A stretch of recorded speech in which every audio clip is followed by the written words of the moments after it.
not just remains open space, but actually becomes a good source of locally, sustainably produced food for our community. That's pretty important, I think.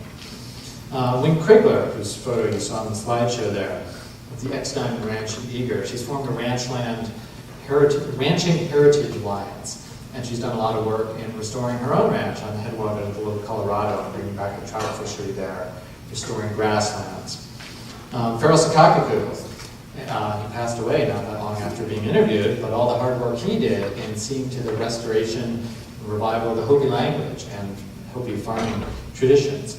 I think all the energy and the labor that these people are putting in is really strongly tied to the deep knowledge that they have of the places that they live. I've worked in the realm of ecological restoration before I became a professor. And ecological restoration really rests on the idea that there is virtue in taking a disturbed, messed up kind of place and restoring it to something, maybe not exactly what it was, but something closer to that.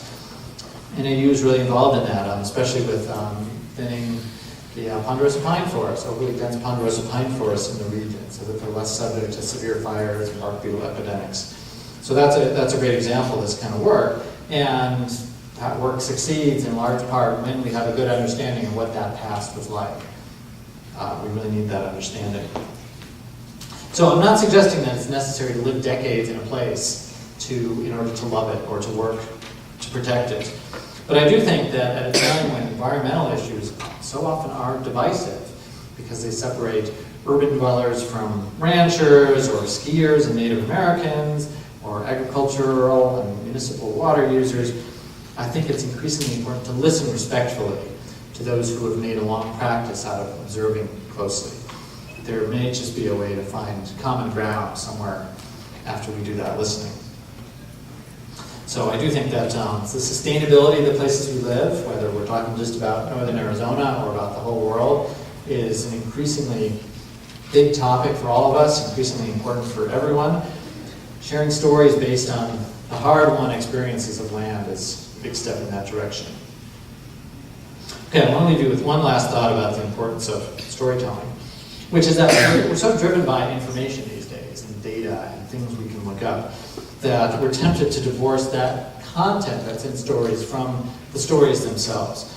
But I think that's a really dangerous idea. We don't tell stories just for the information that's inherent in them, because we aren't machines that operate just on bits and bytes like this thing does. We don't operate just on data alone with any kind of major decision that we're making, right? We operate on all sorts of emotion and culture and relationships with other people, and hopefully some data too, and we turn that into decisions. So we have to combine all those things, and good stories combine all of those things. Good decision making in the public realm is really closely tied to our history and emotions and our culture and all that kind of stuff. So yeah, we need good information. We need the scientists to give us that information.